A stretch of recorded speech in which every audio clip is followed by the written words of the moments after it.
이 부흥이 뭐냐라고 하는 거예요. 부흥의 의미가 뭐냐라고 하는 거예요. 단지 숫자적인 성장을 말하는 것이 아닙니다.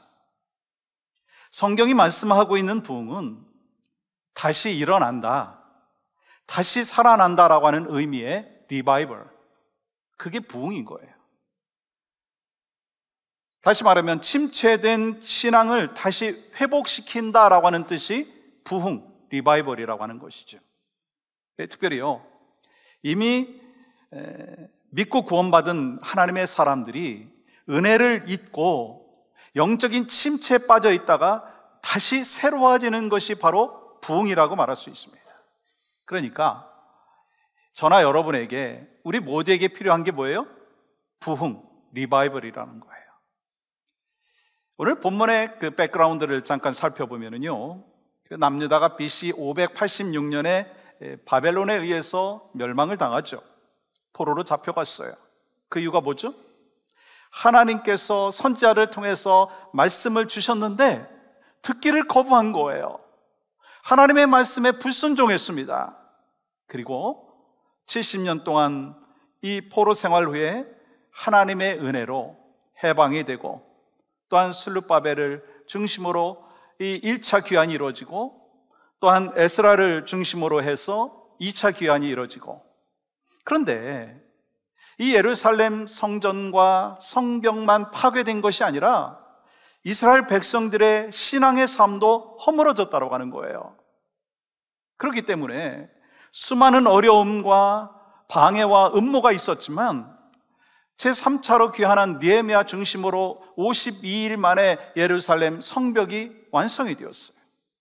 왜냐하면 이스라엘 백성들에게는요, 예루살렘 성전과 성벽은 민족의 정체성을 세우는 일이었습니다. 이스라엘 백성들이 하나님의 백성이라고 하는 자부심과 정체성을 가지게 했던 세 가지의 이유가 있어요. 그 첫 번째 이유는 뭐냐면, 우리는 아브라함의 혈통이다 라고, 아브라함의 혈통을 이어받았다라고 하는 거예요. 또 두 번째는요, 우리가 율법을 가지고 있다. 그리고 또 한 가지는요, 성전과 성벽을 가지고 있다라고 하는 것이었습니다. 그래서 무너진 성전을 보수하고 무너진 성벽을 다시 세우면 하나님 앞에 영적으로 바로 설 것이다, 그렇게 생각을 했어요. 근데 이 성전을 보수하고 성벽이 재건되었지만 그들의 무너진 영성이 다시 세워지지가 않았다라고 하는 거예요. 그러니까 그들에게 있어서 진짜 문제는 외적으로 보이는 건물의 문제가 아니라 하나님 앞에서 잃어버린 신앙을 다시 세워나가는 것이다 라고 하는 것을 분명히 알게 된 거예요. 그게 근본적인 문제였다라고 하는 거예요. 근데 오늘도 문제가 마찬가지예요. 아무리 이 교회 건물과 막 시설이 잘 되어 있다고 해도요, 그것으로 인해 가지고 이 교인들의 그 신앙이 좋다, 그렇게 말할 수가 없다라고 하는 거예요. 아무리 부모의 신앙이 좋다 한다 할지라도요, 그것이 이 자녀들의 신앙을 보장해 준다? 아니라는 거예요. 또한 십자가가 걸려 있다고 할지라도 저절로 교회가 되는 것이 아니라고 하는 거예요. 십자가 사인이 아니라 십자가 복음이 있어야 진짜 교회이고, 십자가 복음이 있어야 하나님의 교회인 것입니다. 또 중요한 건요, 부흥은 우리의 능력 밖에 일어나는 거예요. 이 부흥의 주권은 하나님께 있다라고 하는 거예요. 그렇기 때문에 부흥은 이스라엘 백성들이 원해서 시작한 것이 아니라 하나님께서 시작하셨다라고 하는 거예요. 왜요? 하나님께서 이스라엘의 회복과 부흥을 통해 가지고 언약을 기억하시는 신실하신 분이다라고 하는 것을 직접 보여주기 원했기 때문인 것입니다. 그러니까 이스라엘의 부흥의 주권은 뭐 고레스 왕이나 뭐 스룹바벨이나 에스라나 느헤미야가 아니라 하나님이셨다는 거예요. 다시 말씀드리면, 하나님께서 부흥을 허락하지 아니하셨다면 결단코 일어날 수가 없다라고 하는 것입니다. 근데요, 그게요, 우리 개인도 그렇고요, 교회도 마찬가지라는 거예요. 우리가 멋진 계획을 하고 막 좋은 프로그램이 있다고 한다 할지라도 하나님께서 부흥을 허락하지 아니하시면 불가능한 거예요. 그러면 어떤 분들은 이렇게 말씀하실 분도 계세요. 아니, 하나님께서 주권을 다 갖고 계시다면 우리가 뭐 할 일이 없지 않습니까? 그럼 어떤가요? 우리의 힘으로 영적인 부흥과 수적인 부흥을 일으킬 수 없다. 이건 팩트입니다. 사실이에요. 근데요, 우리는 부흥을 준비할 수는 있습니다. 예를 들어서 우리가 넓은 저 바다에 파도를 일으킬 수는 없어요. 그런데 서핑보드를 준비해가지고 파도를 탈 수가 있어요. 마찬가지예요. 우리가 부흥을 일으킬 수는 없지만 하나님께서 기대하시고 소망하시는 부흥을 여러분과 제가 준비할 수가 있다고 하는 것입니다. 여러분, 하나님께서는 이 당신의 뜻과 구원의 역사를 이루기 위해서 한 사람을 부르시고 그 사람을 통해서 일하십니다. 하나님의 뜻과 하나님의 그 역사를 이루시기 위해서 또 교회를 부르시고 또한 교회를 통해서 일하십니다. 그 사람이 바로 아브라함이고 모세이고 여호수아이고 느헤미야이고 여러분과 저고 우리 교회가 되는 줄 믿습니다. 그래서 오늘 우리는요, 하나님의 부르심을 받은 자로서, 여러분과 제가 하나님의 부르심을 받았어요. 아멘이신가요? 하나님의 부르심을 받은 자로서 어떤 자세로 하나님 앞에 서야 할 것인가?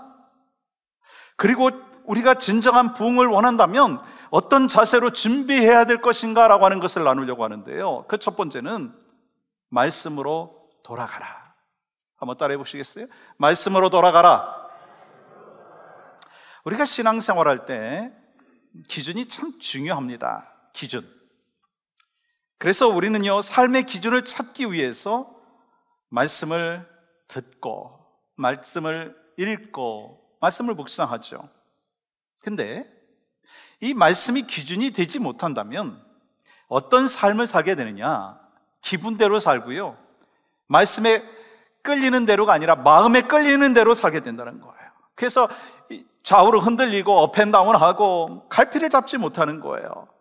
뿐만 아니라 하나님이 주시는 복을 받지 못하고 누리지 못한다는 거예요.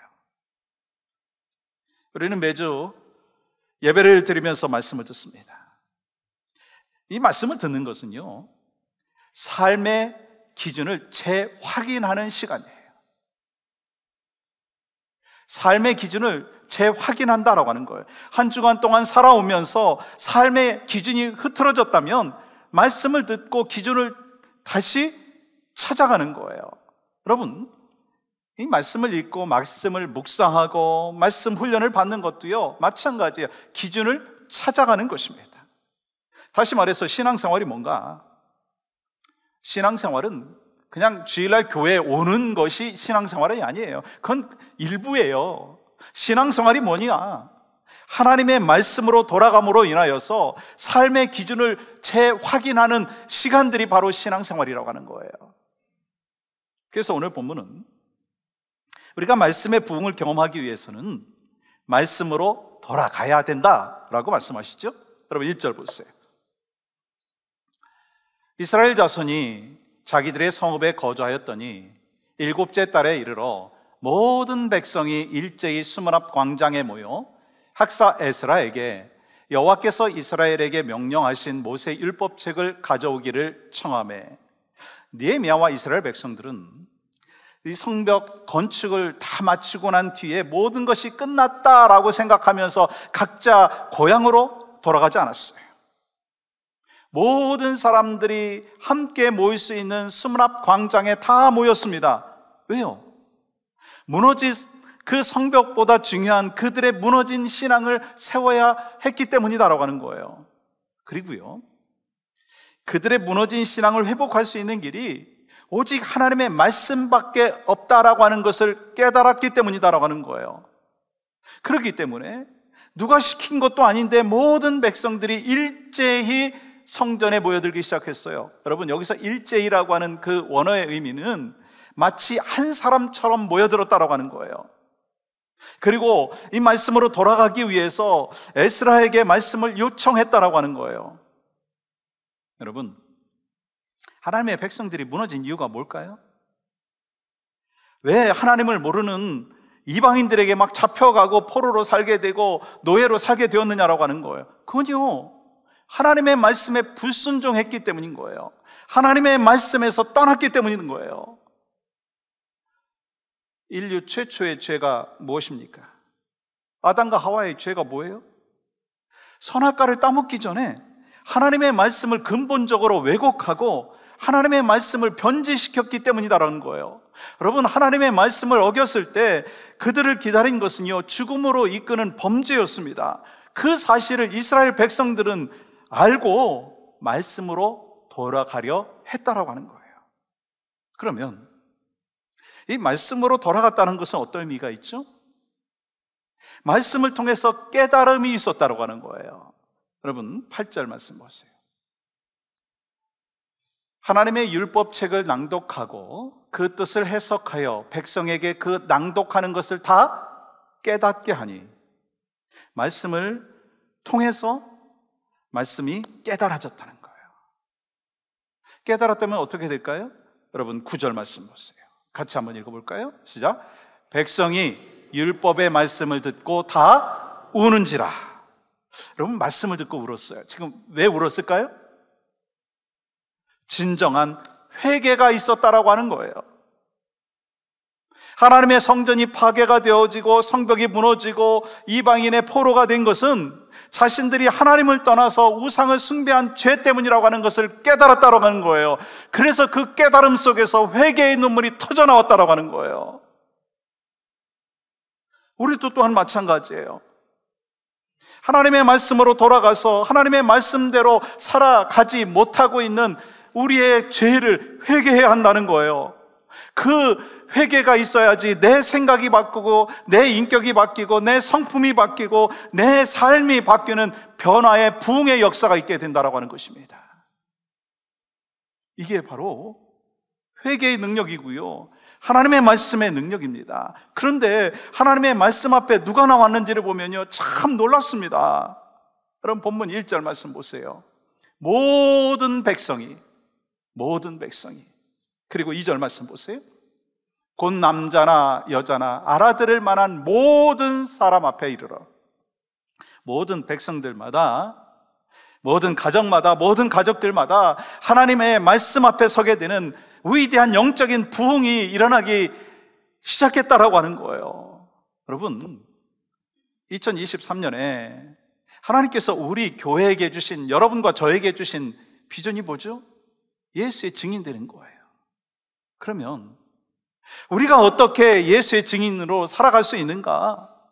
어떻게 우리가 우리의 자녀들에게 믿음의 유산을 남겨줄 수 있는가?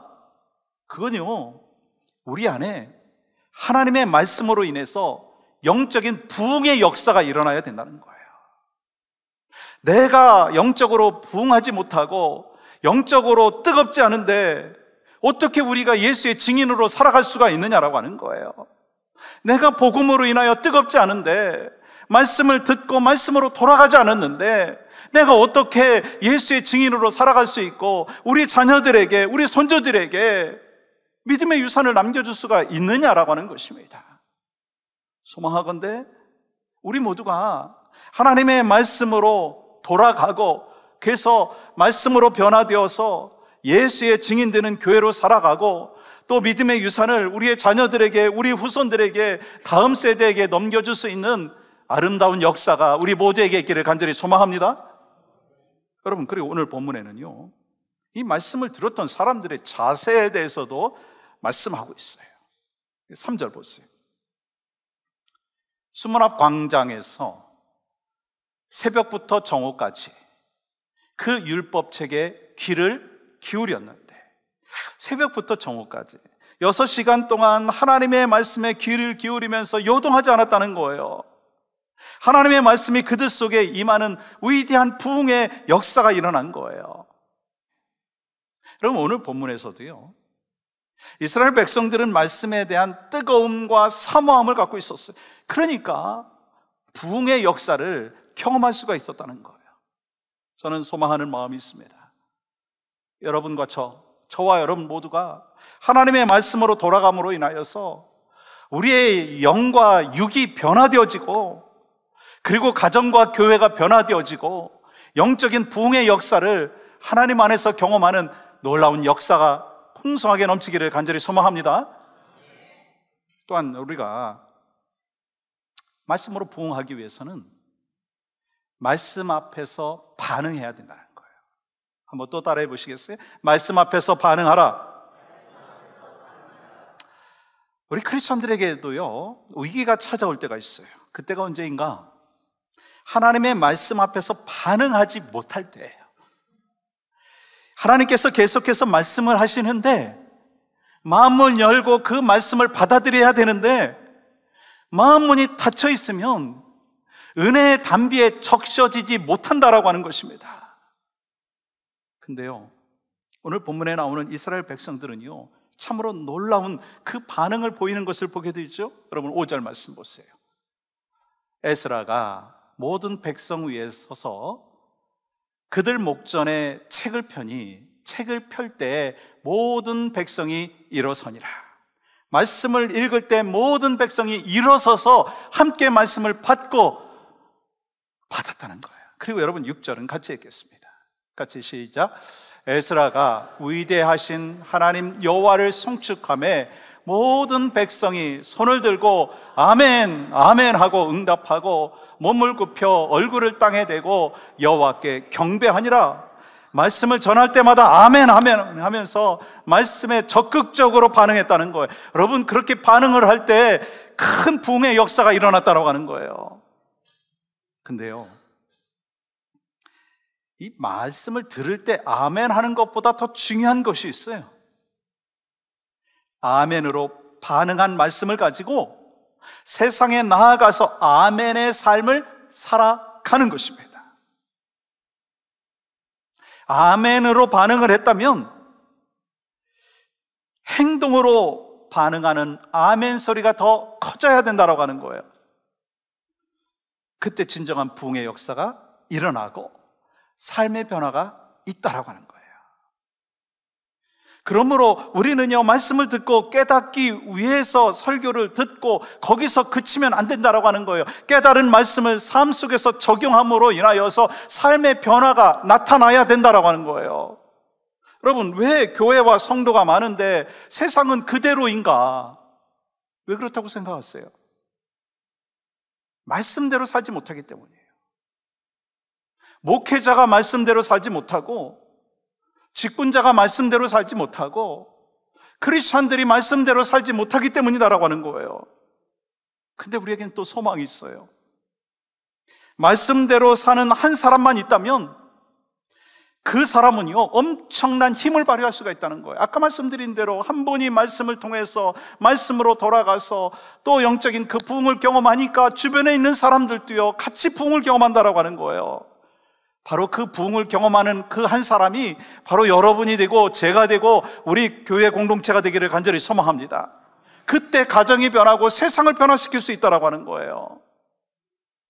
느헤미야와 이스라엘 백성들은 하나님께서 주신 말씀에 대하여 반응하면서 이 조상들과 자신들이 지은 죄를 회개하면서 몸을 굽혀가지고 또 얼굴에 땅을 대고 눈물로 기도했다라고 하는 거예요. 여러분, 이와 같이 하나님의 말씀을 듣고 반응할 때 위대한 놀라운 그 변화와 부흥의 역사가 있게 된다라고 하는 거예요. 여러분 12절 말씀 보세요. 모든 백성이 곧 가서 먹고 마시며 나누어 주고 크게 즐거워하니 이는 그들이 그 읽어 들려준 말을 밝히 알미라.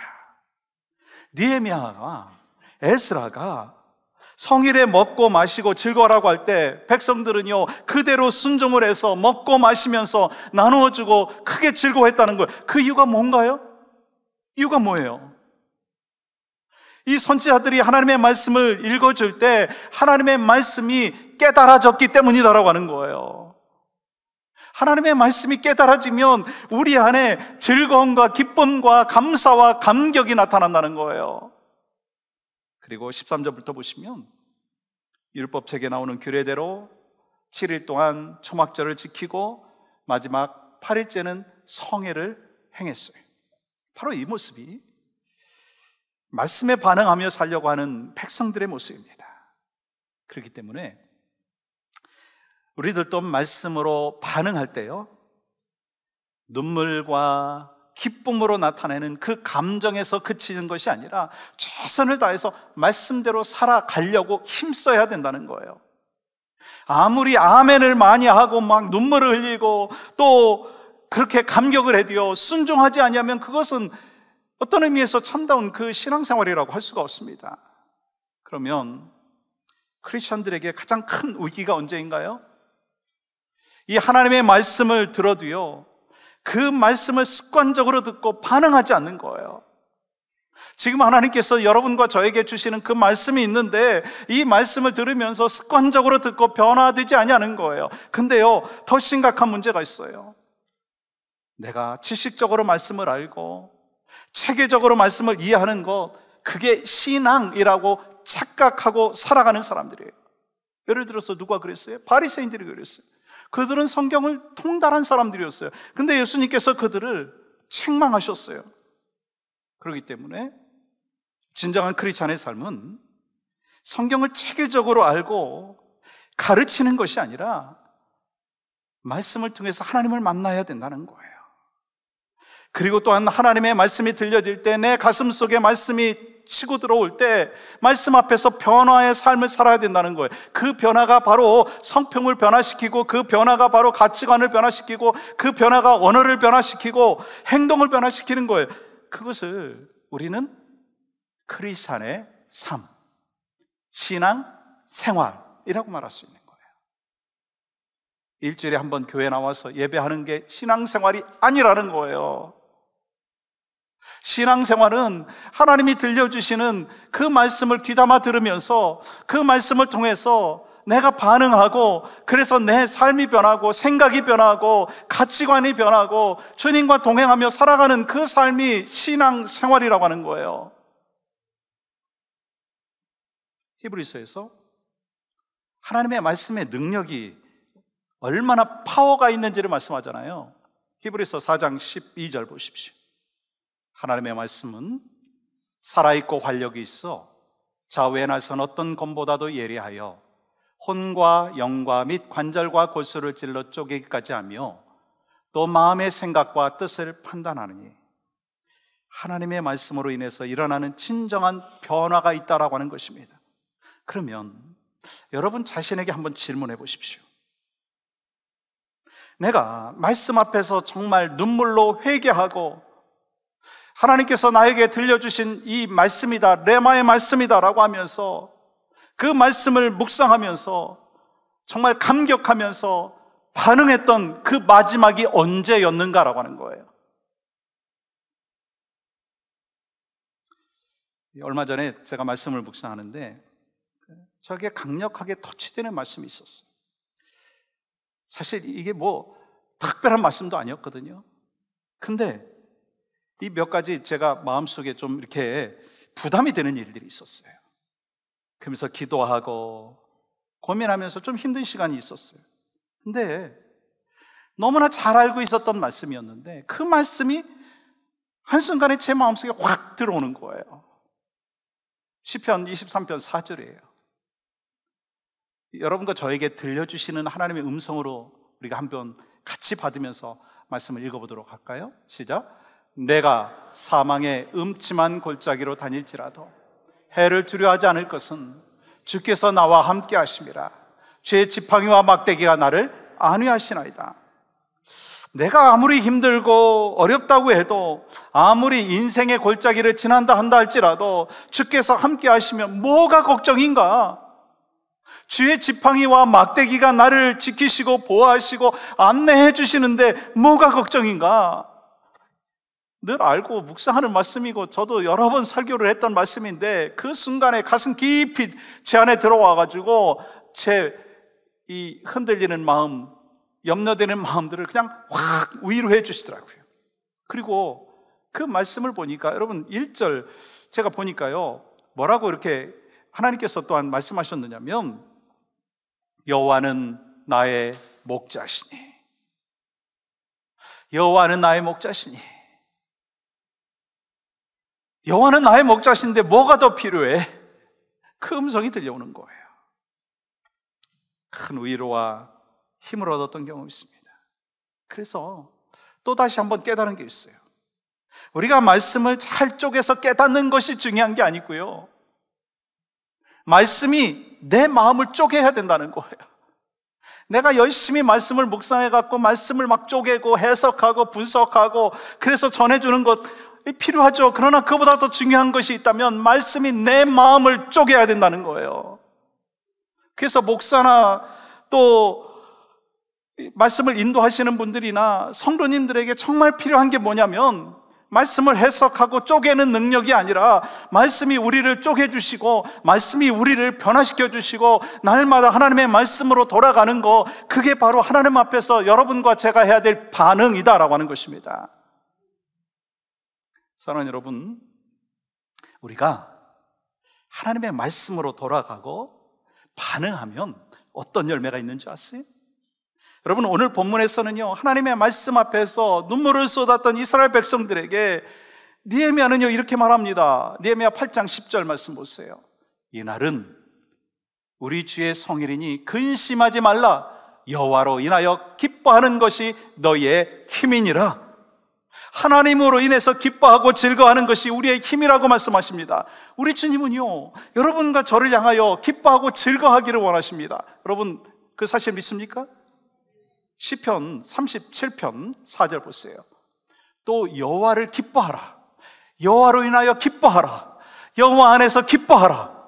그가 내 마음의 소원을 내게 이루어 주시리라. 여러분, 신앙생활 잘하는 것은요, 어떻게 잘하는 것이 신앙생활 잘하는 거예요? 하나님께서 주신 기쁨과 감격을 가지고 매 순간 힘있게 살아가는 거예요. 환경이 주는 그 어려움과 내 생각과 가치관을 인하여 절망하고 낙심되는 것에 지배받는 것이 아니라 하나님으로 인하여 힘을 얻고 여호와로 인하여 즐거워하고 기뻐하는 그 삶을 사는 것이 하나님께서 여러분과 저를 향하여 기대하시고 소망하시는 뜻인 줄 믿습니다. 여러분, 때로 우리가 말씀을 증거하는 것보다 더 강력한 파워가 있더라고요. 뭐가 그 파워가 되냐면, 우리가 보여주는 그 삶, 신앙생활의 기쁨과 감격을 통해서 우리 안에서 역사하시는 주님이 나를 통해서 드러나게 될 때, 그 삶을 통해서 또한 다른 영혼들이 소망을 얻고 믿음의 그 도전을 받고 예수 믿는 역사들이 시작되어진다고 하는 거예요.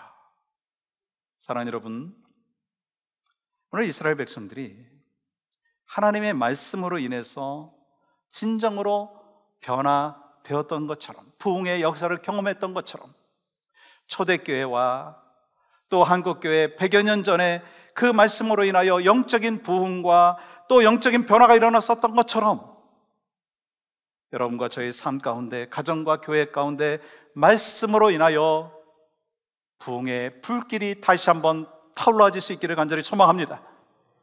이를 위해서 개인적으로 말씀으로 돌아가고 말씀으로 반응할 때 진정한 부흥의 역사가 있다라고 하는 것 기억하고, 여러분과 저에게 그러한 부흥의 역사가 있다면 우리의 삶으로 예수의 증인되는 삶을 살아갈 수 있는 거예요. 그 은혜와 복을 우리 모두가 경험할 수 있기를 간절히 소망합니다.